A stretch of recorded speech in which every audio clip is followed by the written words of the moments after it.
Anyhow, these people, they were beheaded for Christ. For years and years and years. Do you know what they were saying the one world religion was going to be? In fact, there's people that still hold to this.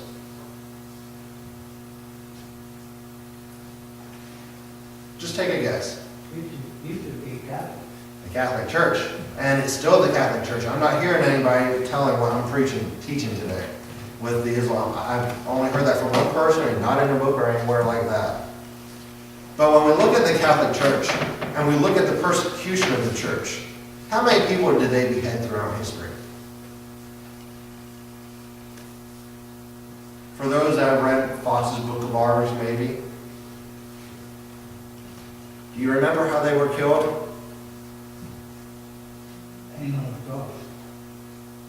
The Romans persecuted him, and yes, Peter was hung upside down on a cross, but that was the Roman government, not the Catholic Church. The Catholic Church has always burned people, burned them at the stake. They never kill anybody slain with a sword or anything like that for one reason. They have a motto, without the shedding of blood. That's the verse they take and they use. The Catholic Church doesn't behead anybody. But yet these souls during the tribulation period was beheaded. Now let's look at the Islamic group. How many people have they beheaded? It's one of the religions out there that I know that is not only trying to spread their religion by violence, but they actually behead people. We know that with some of their first hostages that they took after 9/11. I forget. There's three boys or three people I have in mind. I can't remember. I think that they were in the Navy or something of that sort. They publicly beheaded them. And sawed their heads off. What's that, brother? They took a saw and sawed their heads off. They saw their heads up. I'm thinking of three captives that wasn't long after 9/11, I don't think, and they had a video published on YouTube or something like that that was floating around of them beheading these three people. Islamists are the ones that behead people. In the world we see today, how many other religions behead people? Not many. But those that belong to Islam do. But as we were talking, they have a hatred for Christians. The Antichrist will also have this. We've seen that here in Revelation chapter 6, verses 9 through 11, and Revelation 20 and verse 4. Who else will the Antichrist have a hatred for? The spirit of the Antichrist, as we've seen in this documentary. There's one group. Hitler went after the same group. Israel. Israel.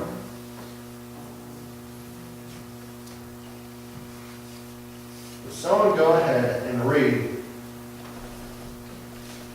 Revelation chapter 12 and verse 13.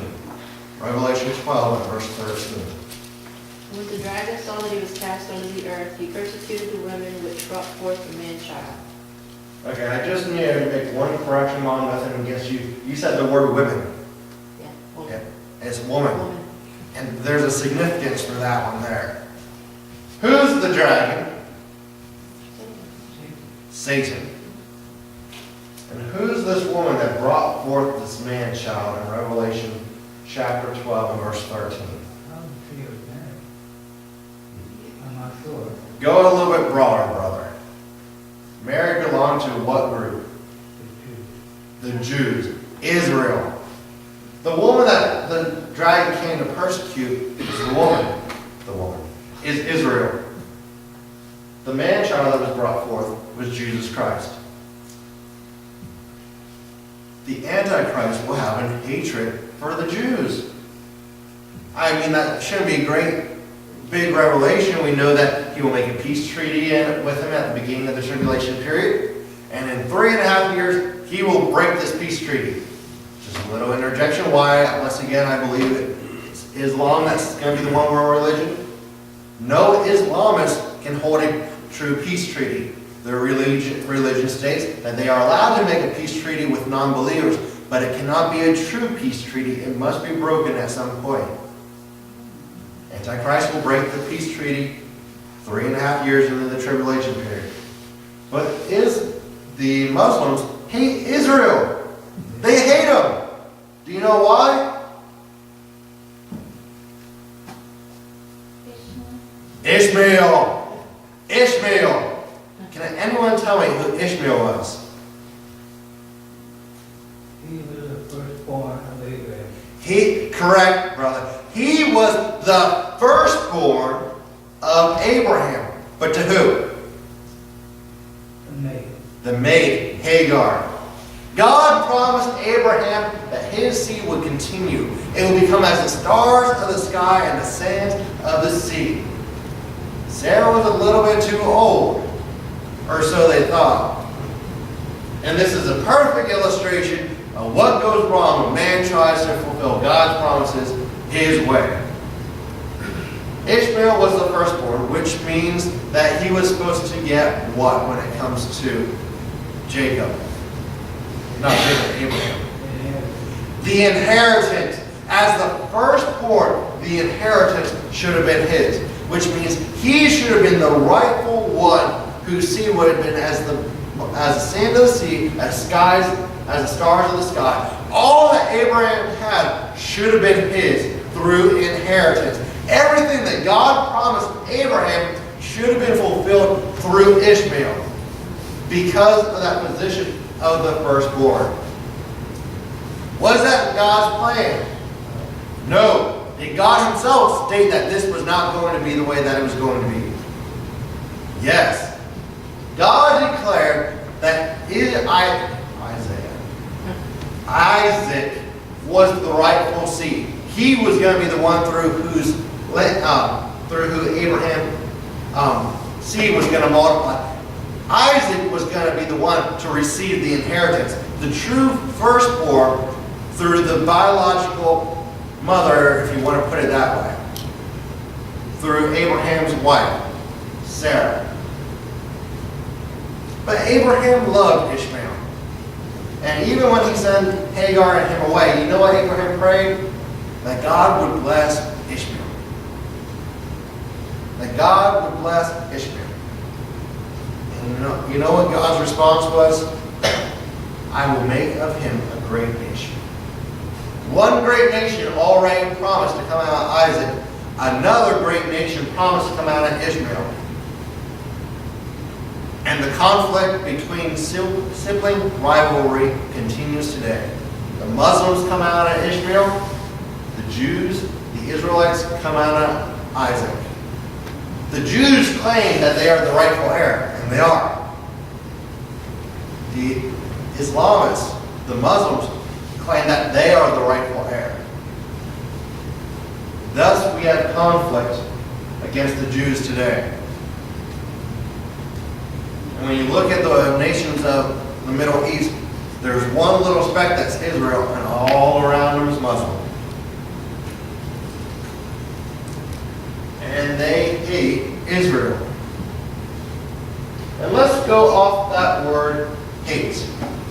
When we look at the Antichrist, as was pushed through the documentary, and we're looking at the spirit of Antichrist, what is one common thread that we see there throughout it all? What's one emotion that drives it all?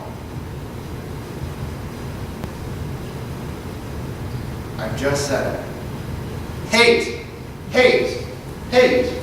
The Antichrist, when we look at who he is, the spirit of Antichrist, who it is opposite of Jesus Christ. It's one that opposes or is looking to replace Jesus Christ.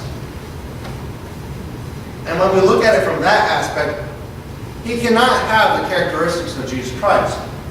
Rather, he will mock them. But he won't have the true characteristics.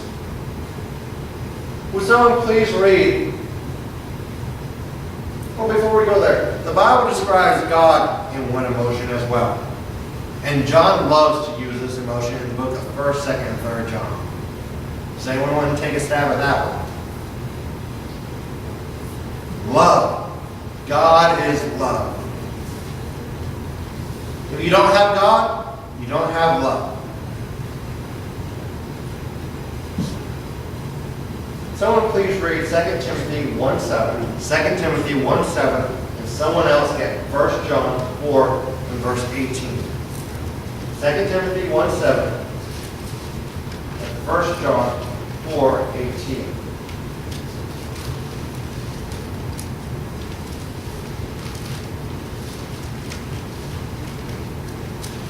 And while you're looking for that, does anybody know off the top of their head what the Bible talks about the individual who does not have love? He doesn't have Jesus. He's not of God.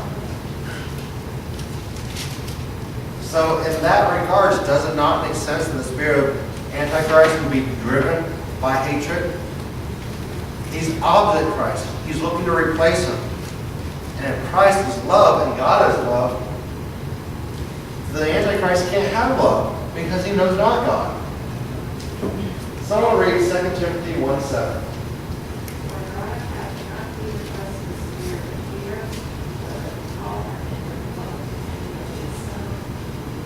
We're talking about how the Antichrist and even the spirit of Antichrist is opposite of Christ. And what does the Bible state? For God hath not given us the spirit of what? Fear.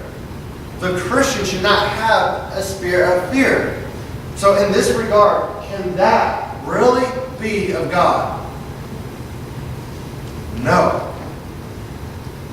In fact, the more you study it, people will try to say, well, Allah is a God, and God is one God, and they're all one God. We all worship the same God. My God is not Allah.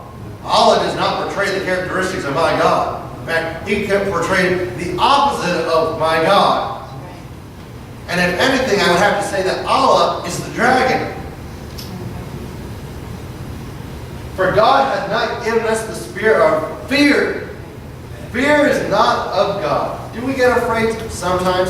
Yes, we do. But is that fear of God? No. God has not given us the spirit of fear. He's given us the spirit of power. Well, I should say the spirit of power. But He's given us power, love, and of a sound mind. Fear brings confusion. It brings doubt. It leads to chaos. God is not a God of chaos, but He's a God of order. What about 1 John chapter 4 and verse 18? There is no fear in love, but perfect love casteth out fear, because fear hath torment. He that feareth is not made perfect in love. There is no what in love? Fear. Fear. How do the Islamists or Muslims want to drive about their campaign? Not just hatred, but there's another characteristic here now. Starts with an F. Fear. Why do you think we call them terrorists? They harbor, they feed on fear. I mean, the more publicity that we give them in the media and the news, the more that the fear is getting out there, and the more we're driving them down. The more we're driving ourselves down, and the more that they're winning, because they're going about through fear. That's why we call terrorists. They strike terror. They thrive on terror. They feed on terror. They move their campaign through terror, through fear. God's not given us that spirit of fear. This cannot be of God if it's being driven by terror and fear. Those are not characteristics of my God. But they are characteristics of the Antichrist. Fear, hatred.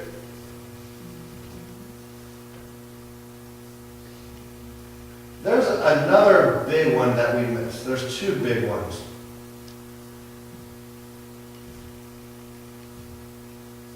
How about the spreading of a one-world religion? I mean, throughout the whole documentary, that was evident, a one-world religion.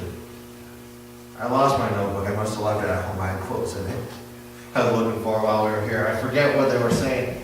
Conquer the world for Allah was one of the quotes from what I remember. Spread it by any means necessary.